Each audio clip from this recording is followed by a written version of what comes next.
এবার আজমিরা বিথিকে নিয়ে মুখ খুললেন মানিক। মানিক জানান, আজমিরা বিথি যা কিছু বলেছে সব নাকি মিথ্যা, বানোয়াট সাজানো নাটক।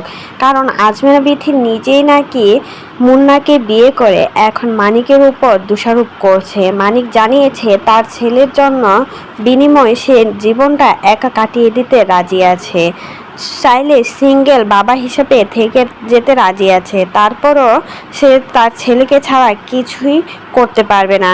আর গতকালকে একটা ভিডিও ভাইরাল করেছে আজমিরা বিথি, যেখানে শোনা গিয়েছে মানিক ঠেট দিচ্ছে আজমিরা বিথিকে তার ছেলেকে নিয়ে। আর এটার পর আজমিরা বিথিকে রিপ্লাই দিয়েছে মানিক, জানিয়েছে আমি আমার ছেলের জন্য সারা জীবন একা কাটিয়ে দিতে পারি, তোর মতো এত বেয়াদব না, নিজের দোষ চাপাতে আমার উপর দোষারোপ চাপিয়ে দিলে। আমি এই মেয়েকে চিনিও না, জানিও না, এই মেয়ের সাথে আমার কোনো প্রকার সম্পর্ক নেই। আর এই মেয়ের কেউ বলেছে সেও নাকি মানিককে চেনে না, জানে না, কিছুই না।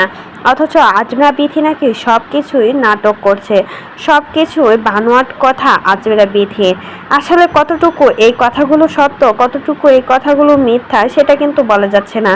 কারণ আজমিরা বিথি যতগুলো ভিডিও দিয়েছে সবগুলোতে প্রমাণসহ মানিকের উপস্থাপন করেছে। আর এদিকে মানিক সব কিছুতে এখন পর্যন্ত প্রমাণ দিতে পারে নাই। সে জানিয়েছে পরবর্তীতে নাকি প্রমাণ দেবে।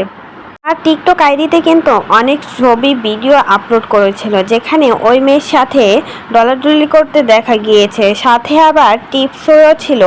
তারা যে বিয়ে করেছিল সেটাই কিন্তু সবাইকে জানিয়েছিল। অথচ এখন যখনই দেখেছে তার পেজ, টিকটক আইডি সব কিছু ব্ল্যান্ড করে দিয়েছে মানিকের, তখনই কিন্তু আজমিরা বিথির উপর ক্ষিপ্ত হয়ে মিথ্যা নাটক সাজিয়েছে, এমনটাই দাবি করছে সবাই মিলে। তবে এই নাটকটা যে কতদূর পর্যন্ত এগিয়ে যাবে সেটা বলা যাচ্ছে না। আজমিরা বিথি তার বাবার বাড়িতে আসছে এই পর্যন্ত 6 মাসের উপরে হয়ে গেছে, অথচ বেচারা মানিক নাকি এর মধ্যে হাজারো মেয়ের সাথে আসক্ত হয়ে হাজারো মেয়েকে বাসায় নিয়ে আসছে। তার পরবর্তীতে এই রাখি নামের মেয়েকে নাকি 3 নাম্বার বউ করেছে, আর সেটা নিজের মুখেই নাকি আজমিরা বিথিকে বলেছিল। আর সেই কল রেকর্ডিংয়ে কিন্তু আজমিরা বিথি ফাঁস করেছে। অথচ এখন মিথ্যা দোষারোপ করছে আজমিরার উপর আজমিরা বিথির স্বামী মানিক।